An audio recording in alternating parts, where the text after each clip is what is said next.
The sky over New Haven burned a poisonous orange, a color born of plasma fire and shattered metal. Captain Logan Magner moved through the ruins like a ghost, his stealth suit flickering from damage, each pulse of camouflage throwing brief shards of his reflection across broken glass and charred steel. The colony had been paradise, once a hub of trade and science beneath the twin suns of Epsilon 9, but now it was nothing more than a graveyard of twisted duracrete and smoke. The air tasted of ozone and ash.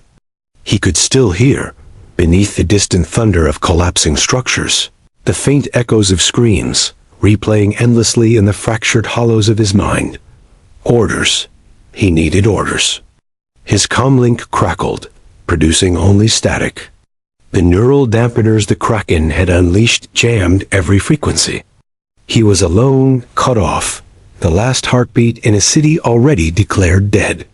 His mission was all that remained: reach the central data core and purge the defense protocols before the machines could access Earth's strategic grid. He moved fast, rifle drawn, eyes sweeping the shadows where mechanical giants prowled. Every tremor in the ground announced their approach, the rhythmic pounding of metal limbs, the guttural hum of engines too alien to comprehend. Once they had been myth, whispers of a synthetic species born in the void. Now they were extinction incarnate. Logan vaulted a fallen support beam and landed hard, pain lancing through his augmented leg. Damage reports scrolled across his visor, red warnings stacking faster than he could clear them. His energy cells were down to 23%, the stealth field failing. He pressed on, navigating through a shattered plaza where banners of the United Colonies lay in tatters. "Come on," he muttered to himself, voice rasping through the helmet. One more push. He thought of his squad 30 men and women who had followed him into the breach 3 days ago. None had made it past the first wave. Their names flickered through his memory like dying embers. He'd promised them survival. He'd failed. Now only duty remained, that cold and unrelenting creed that had replaced faith, hope, and sleep long ago. The tremors intensified. Through the smoke he saw them. 3 Kraken walkers emerging from the haze, 12-ton silhouettes of glimmering alloy and red-lit optics, moving with deliberate precision. Their limbs ended in fusion claws that could slice through armor like paper. Logan took cover behind a fractured wall, checked his rifle's charge, and exhaled. "All right, monsters," he whispered. "Let's dance." He broke from cover, rolling to a new position as plasma rounds tore the air around him, searing the ground into molten glass. He fired 3 bursts, precise and controlled, targeting their sensor arrays. One exploded in a shower of sparks. Another staggered. The third advanced, undeterred. Logan hurled 2 plasma grenades, counting the seconds in his head. The first detonated beneath a walker's legs, blowing it off balance. The second hit center mass, igniting its power core. The explosion flattened nearby structures, flinging him backward into debris. His ears rang. Vision swam. Still he rose, weapon trembling in his hands, lungs burning from the heat. "Still standing," he growled. Then the ground split behind him.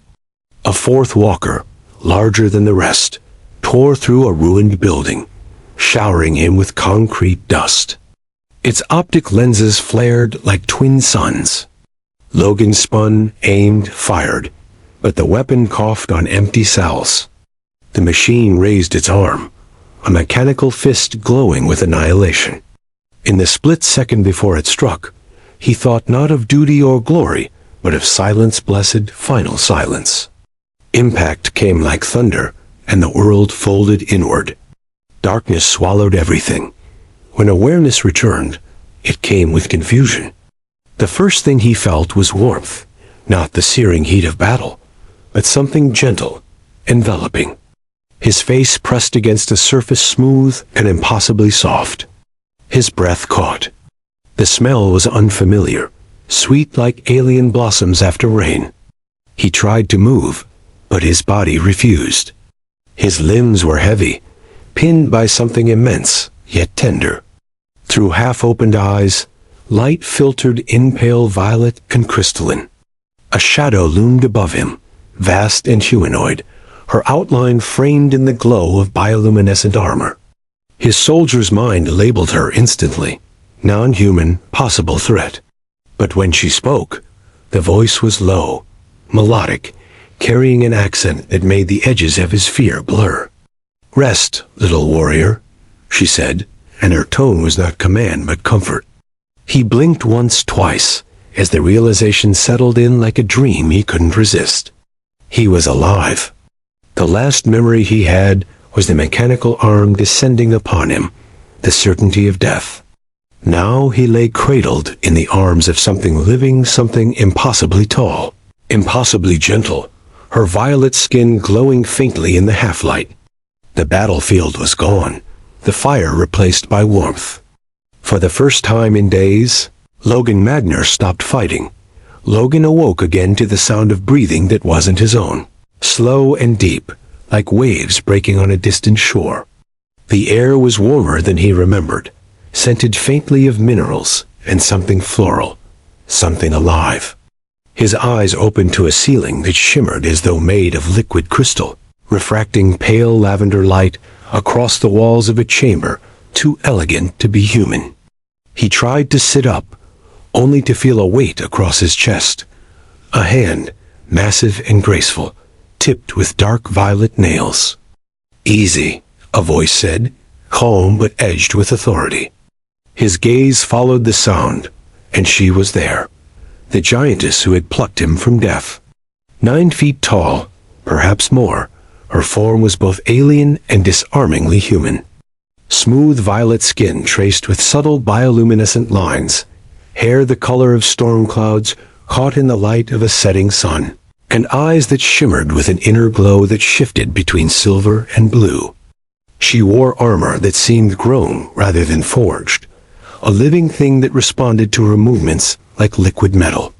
Logan's breath caught, not from fear, but from the strange certainty that he was still dreaming.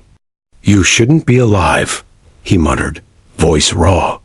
"Neither should you," she replied, and there was humor in her tone. "You bleed stubbornly, little warrior." She lifted her hand from his chest and gestured toward a nearby basin, steam rising from it. "I have repaired what I could. Your body is strong, but fragile by our standards. The rest will heal with rest and time." Logan's training screamed at him to catalog, assess, report, but there was no command network here. No signal to Earth Command, no squad to back him. Just her. "Where am I?" he asked, forcing his voice to steady. "My dwelling," she said, turning to adjust a crystalline panel that rippled at her touch. "Beneath the surface of what remains of your colony.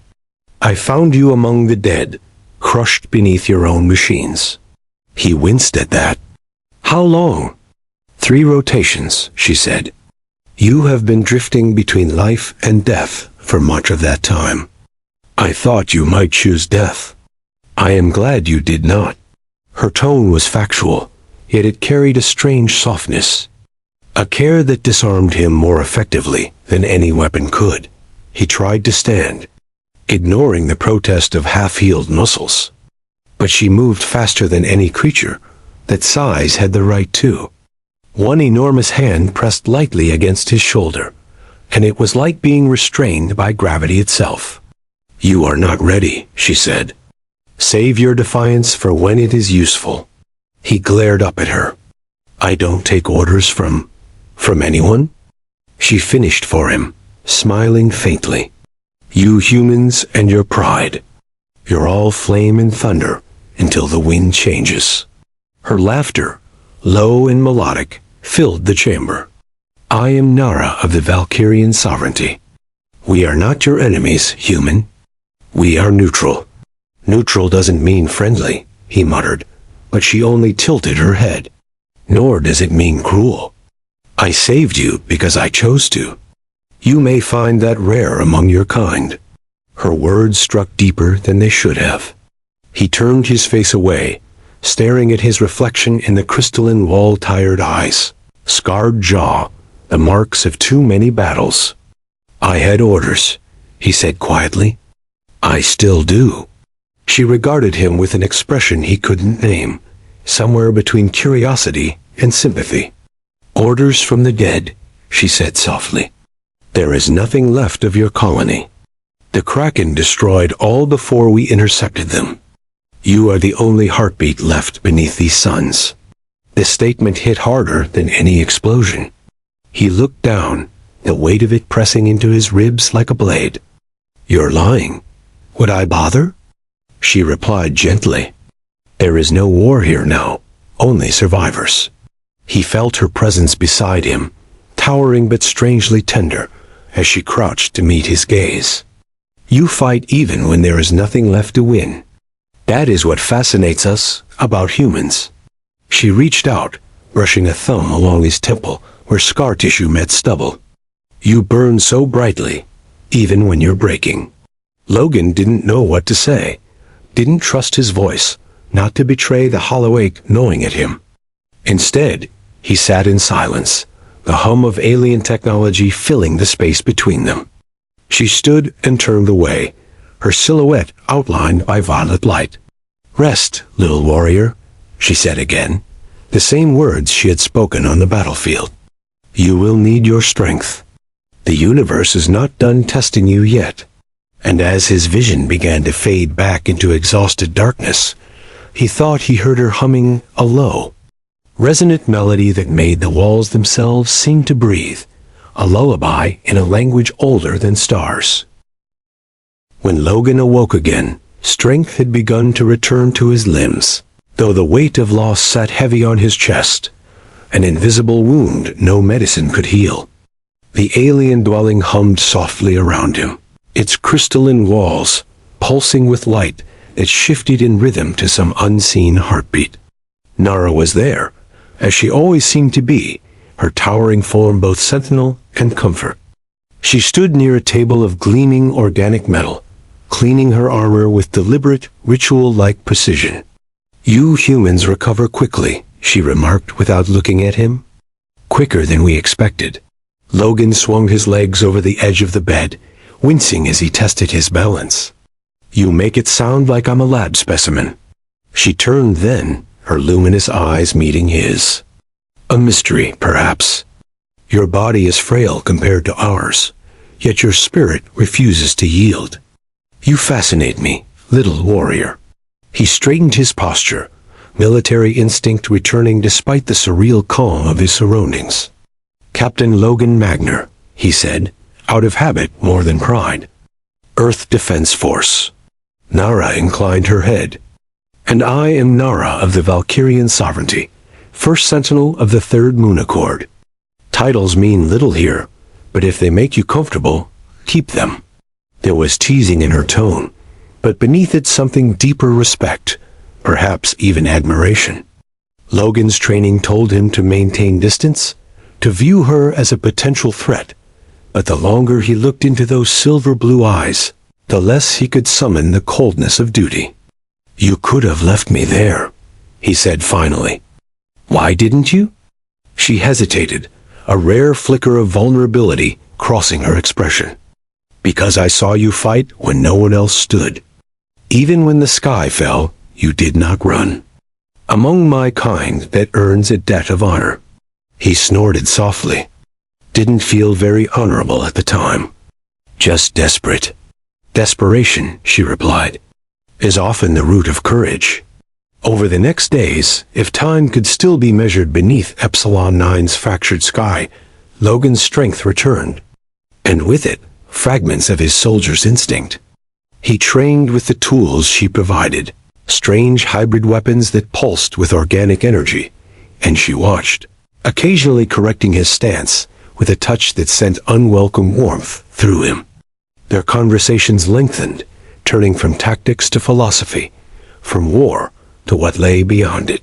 He learned that the Valkyrians viewed war as sickness, a fever that consumed lesser species.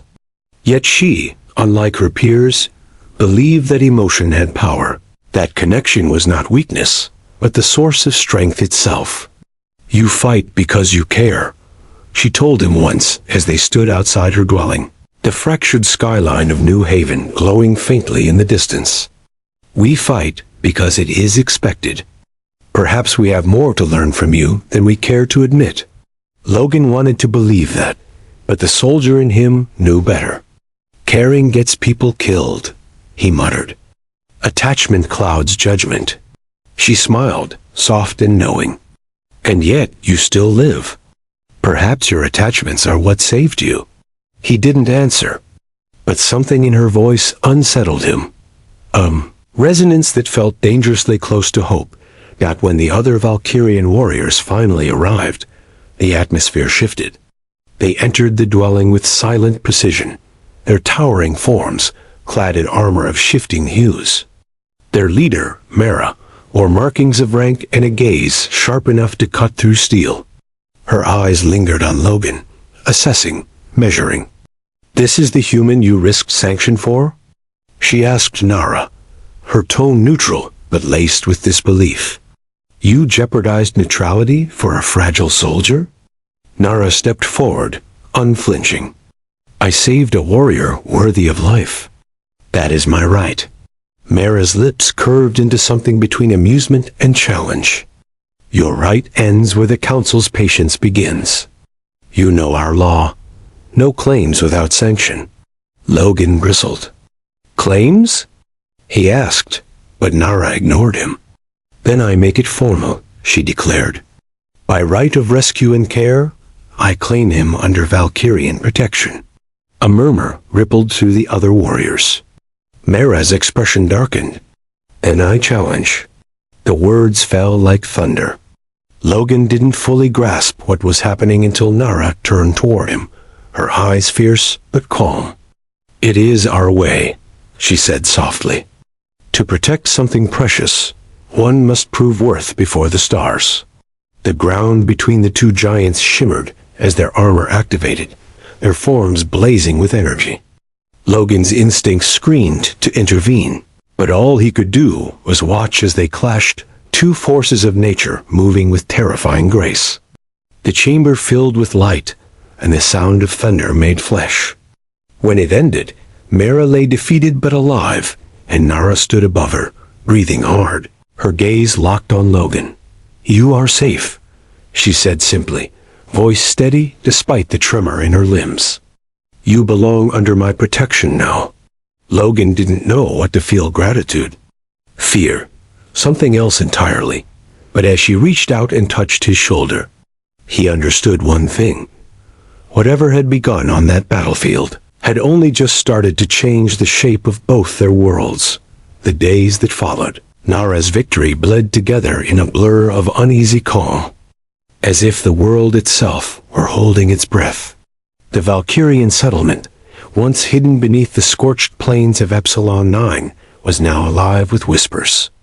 Warriors of towering grace regarded Logan with equal parts curiosity and hunger. The human soldier who had not only survived the Kraken, but been claimed by one of their own. Logan tried to ignore the stares as he worked beside Nara in the strategic chamber, studying holographic projections of the stars beyond. The galaxy's edge shimmered with red warning beacons, the last recorded positions of the Kracken Collective. "They won't stop with us," he said quietly, manipulating the display with his gloved hand. "They never do." Nara stood behind him, her shadow stretching over his smaller frame like living armor. "Then we prepare," she replied. "Your people can mine together, perhaps this time." He caught her reflection in the hollow light, the faint curve of her lips betraying a rare smile. "Earth Command will never agree," he said. "They still consider you neutral, untouchable." Her eyes met his, luminous and unyielding. "Then they will learn neutrality is a luxury we can no longer afford." Before he could answer, his damaged comlink crackled static first, then a voice so familiar it nearly buckled his knees. "Captain Magner, respond. This is Admiral Hun. We have your signal." For a heartbeat, the room tilted. He had convinced himself that connection to Earth was gone forever. "Admiral," he breathed. "I'm alive." Situation? Complicated. Han's voice came sharp through the distortion. Complicated? You've triggered 3 separate diplomatic alerts, Captain. The Valkyrian Council is refusing transmission, and the Kracken fleet has shifted course back toward Epsilon 9. You have 24 hours to report for extraction. The line broke into static again, and Logan stared at the fading signal as if it might change its mind. Nara's expression was unreadable, but he felt her emotions through the silent room concern. Defiance, something dangerously close to fear. "You won't leave," she said finally. Not a question, but a truth she refused to accept. "If I go, maybe I can warn them," he said. "Earth needs to understand what's coming." She moved closer, the air between them humming faintly with the energy that always seemed to follow her moods. "And if you go, they will cage you," she said softly. "They will dissect what we are, what we could be." He looked up at her, the memory of her warmth and the rhythm of her heartbeat flooding back. "Maybe," he said, "but I can't ignore them." The argument was interrupted by alarms that screamed through the settlement, deep and resonant enough to make the crystal walls vibrate. Nara snapped to full height, eyes narrowing as the holographic display flickered red. "Incoming signatures Kracken scouts," she growled. "Too close for stealth. They've found us." Instantly, the chamber filled with motion Valkyrian warriors arming themselves, the ground trembling with the hum of power cores charging. Logan reached for his rifle, though he knew its charge was low. "How did they break through your cloaking field?" "They shouldn't have been able to," Nara said, moving to the console. "Unless?" Her gaze slid to him, and for the first time since he had met her, he saw hesitation. "Your human systems," she murmured. "Your signal reactivation. It might have been a beacon." The words hit like a blade. "I led them here?" he said, horror rising in his throat. "No," she said quickly, though doubt edged her voice. "We will deal with them before they reach the core." Her hand came to rest on his shoulder, heavy and grounding. "You are not alone in this fight, Logan." Together they joined the defense lines as explosions bloomed on the horizon, each one a miniature sun tearing through the violet sky. The Kraken descended in wave-sleek black shapes cutting through the air, firing bursts of blue-white plasma. Logan fought at Nara's side, her strikes a blur of power and elegance, each blow from her spear shattering alloy and fire. His rifle overheated, his armor screamed warnings, but he refused to fall. Amid the chaos, a massive pulse cannon on one of the enemy ships fired a beam that split the clouds open like divine wrath. Nara lunged, wrapping her arms around him as the blast struck nearby, their bodies thrown together in the shockwave.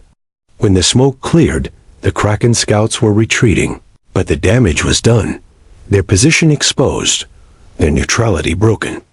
Nara rose slowly, her armor scorched, her expression fierce and shining with defiance. "They will come with their full fleet next," she said. Logan touched the side of his comlink, still sparking faintly. "Then Earth will have to listen," he said, "because we just became the first line of defense for both our worlds." She looked down at him, and for the briefest moment, through the ash and fire, she smiled. "Then let them come, little warrior. Let them learn what happens when love and war share the same heart." The dawn over Epsilon 9 was not a sunrise, but a slow ignition of the sky, as if the world itself were preparing for the coming storm. The air trembled with energy. Every crystal in the Valkyrian settlement pulsed like a living heart. Logan stood beside Nara in the war room, the faint hum of his repaired stealth suit blending with the deep resonance of her bioarmor. The holographic display above them painted the stars with warnings, red flares marking the advancing Kraken fleet. now less than 2 cycles away.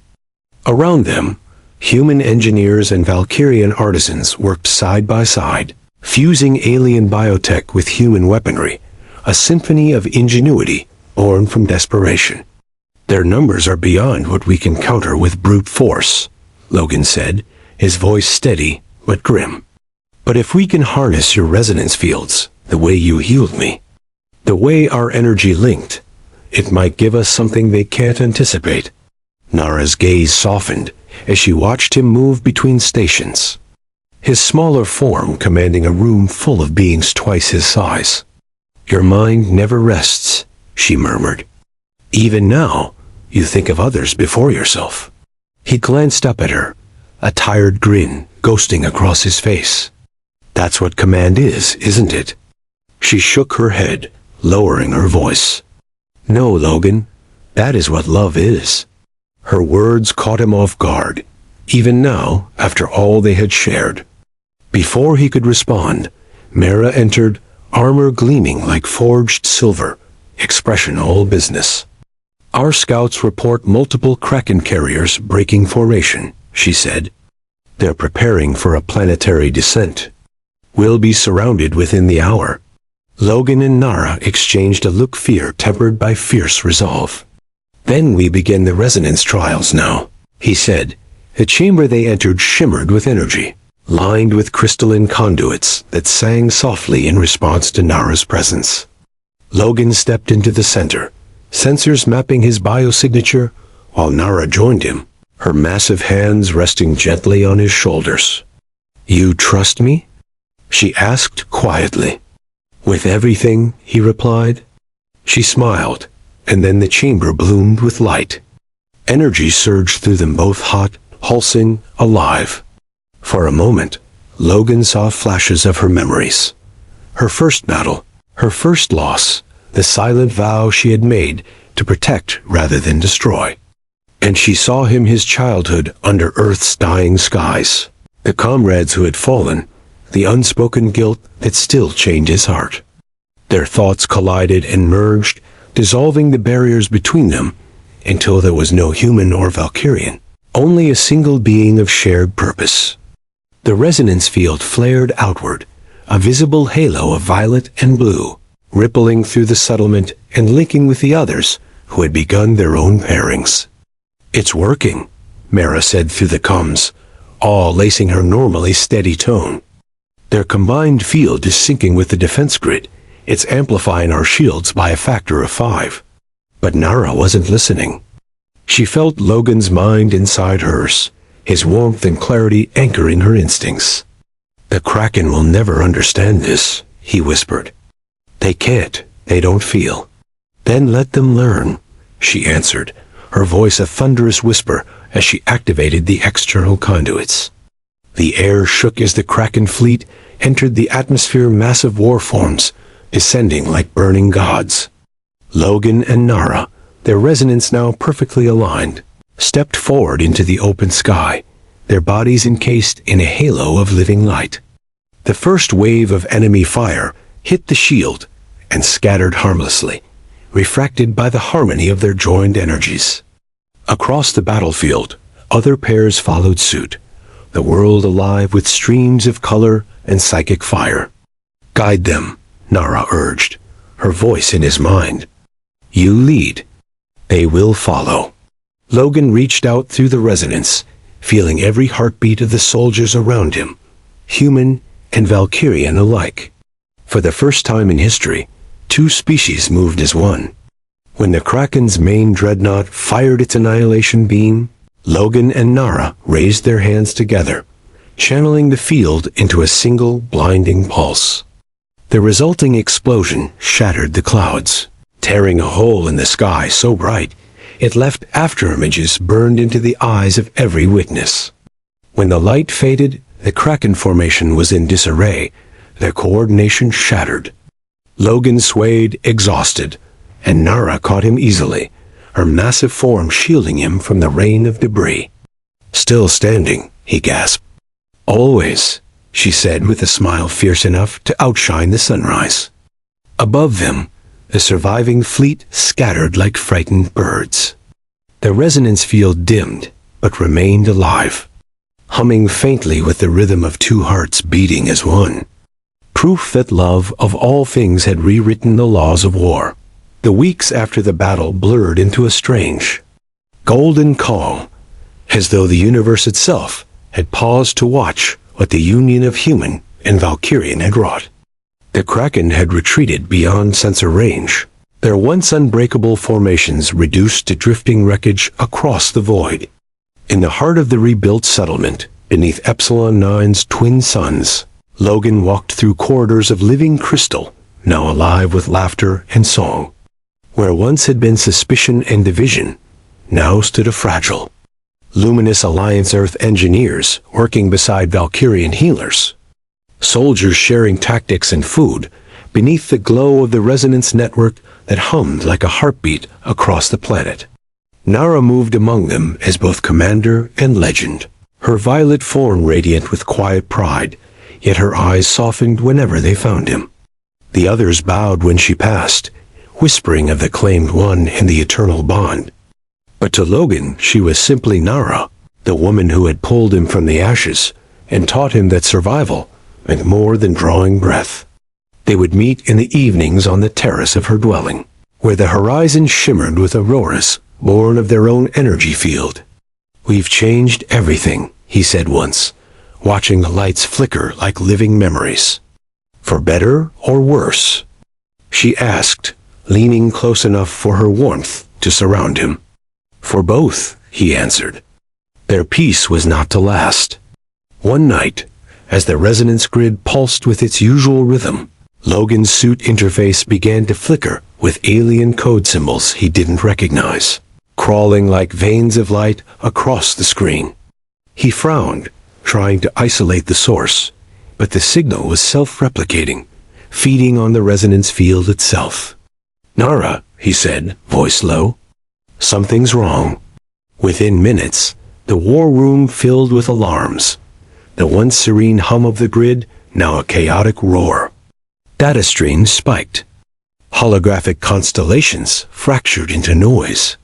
Mara and the council arrived, their faces grim. "It's the Kraken," Mara said. "We thought them gone, but they left something behind. A seed. It's in the frequency."